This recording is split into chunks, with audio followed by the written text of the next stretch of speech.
minum obat itu 3 kali sehari. Hari ini saya misalnya 4 kali sehari melewati orang minum obat. Tetapi pemesan yang pasti pertama ya Pak Haryanto ini pemesanan yang paling utama pertama.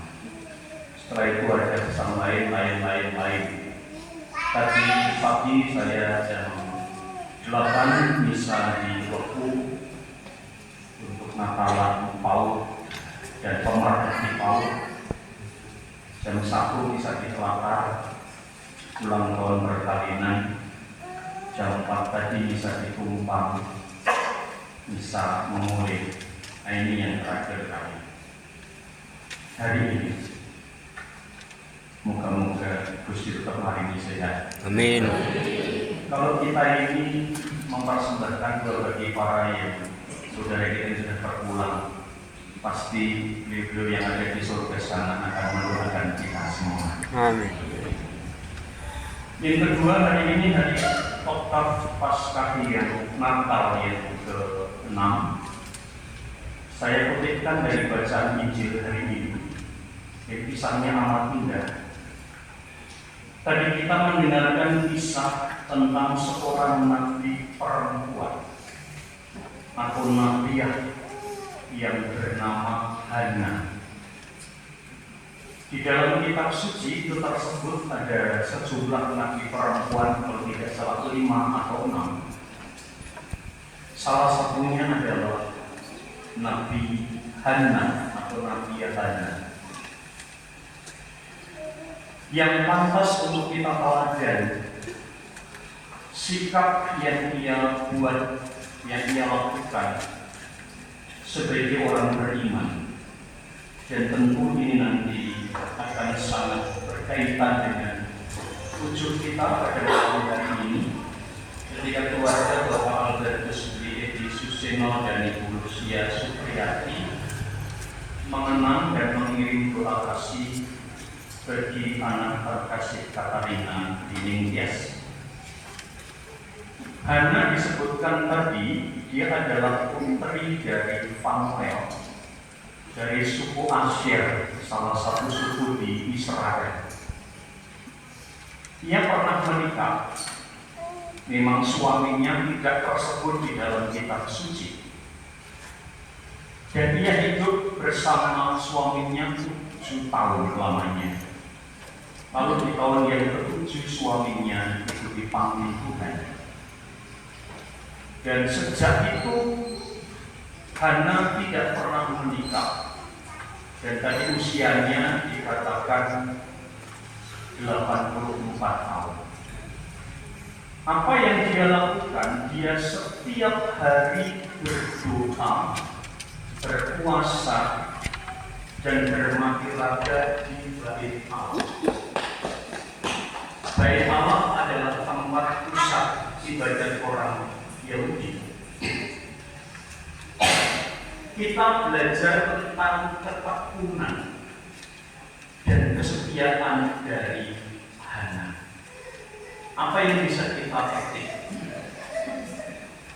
Pertama, setelah dia ditinggal suaminya, maka dia kemudian mempersembahkan dirinya untuk Tuhan. Setiap hari datang ke Bait Allah dan berdoa. Jika malam dia pulang ke rumahnya, begitu terus. Hingga puluhan tahun, hingga usia 84 tahun, tidak disebutkan beliau itu bapak kapan, mungkin masih hidup lagi.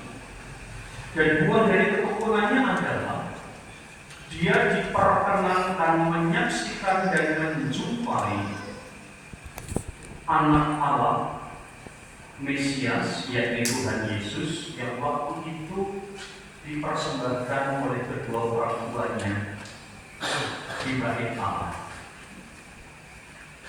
Dan dia kemudian memakatakan itu bahwa Mesias inilah yang akan melepaskan bangsa Israel dari jeratan kehidupan yang berlumpur dosa. Sebetulnya bukan hanya Hana yang mengalami rahmat rahmat setelah ia berdoa. Tetapi juga ada Nabi Simeon. Simeon itu kalau kita baca di dalam Injil, dia berjanji di dalam hati, dia tidak akan pernah mati, atau dia akan mengakhiri atau hidupnya tidak akan berakhir sebelum dia itu membopong Mesias anak Allah. Dan benar setelah dia membopong Mesias Yesus yang dipersembahkan, maka ia berdoa, perkenankanlah dia Tuhan sekarang hambamu ini Tuhan. Dan Simeon menghadap Tuhan. Dua pribadi dari Nabi yang istimewa ini meneladankan kepada kita tentang ketaatan, tentang ketekunan di dalam hidup. Semoga apa yang dilakukan oleh Hana dan Simeon ini boleh menginspirasi bagi Bapak Susino dan Ibu Lucia Supriyadi. Saya bisa memahami bahwa keluarga ini sungguh sangat kehilangan karena Katarina Deningtyas itu dipanggil Tuhan masih usia 14 tahun dan bukan dengan sakit yang panjang, dengan sakit yang baru disadari sakitnya, ditemukan sakitnya setelah anak ini dipanggil Tuhan. Ada sebuah virus yang diterangkan. Tentu hatinya seperti diputus dan dipenggal. Tetapi mari kita menunjukkan ini sebagai orang beriman, walaupun sebagai manusia, sebagai pribadi, siapapun yang ada dari Tuhan pasti akan menjadi sangat kehilangan. Tetapi mari kita menjadikan peristiwa ini kita hayati bahwa anak itu adalah pemberian Allah, anugerah Allah.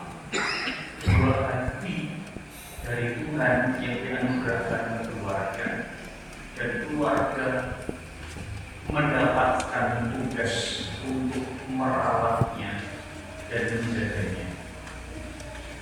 Dan kalau sang pemilik yaitu Tuhan sendiri berkenan mengambilnya, maka manusia tidak akan dapat menolak.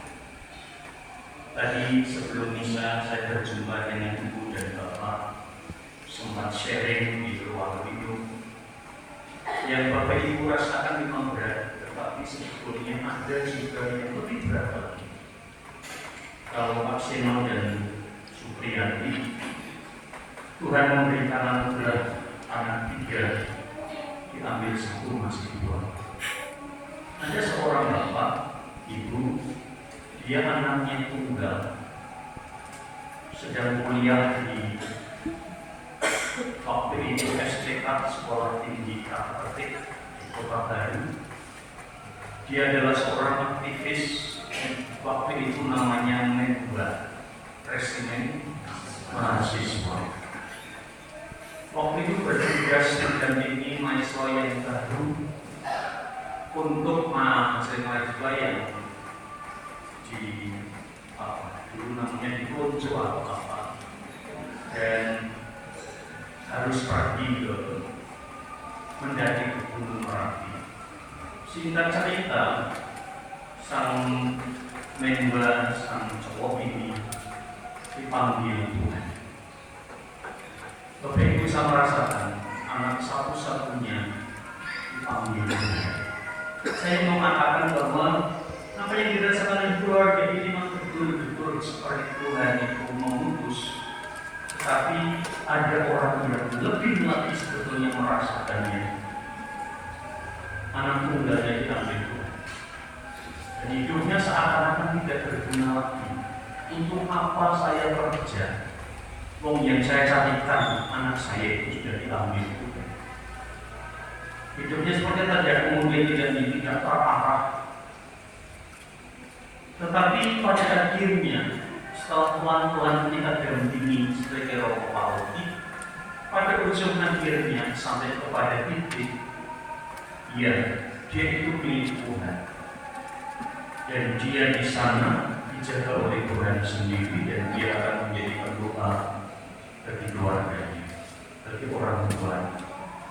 Saya sungguh yakin bahwa anak-anak yang belum kita rawat dengan penuh kasih dan Tuhan mengambilnya, dia akan membantu kita dalam hidup. Nanti bisa dirasakan apa yang kita lalui oleh keluarga. Oleh karena itu, pada saat ini walaupun tidak mudah untuk berusia lama, mari sekarang kita mempersembahkan seutuhnya kepada Tuhan, karena anak itu bukan milik orang tua. Memang dia terlahir dari rahim ibu, tetapi dia adalah anak Tuhan sendiri.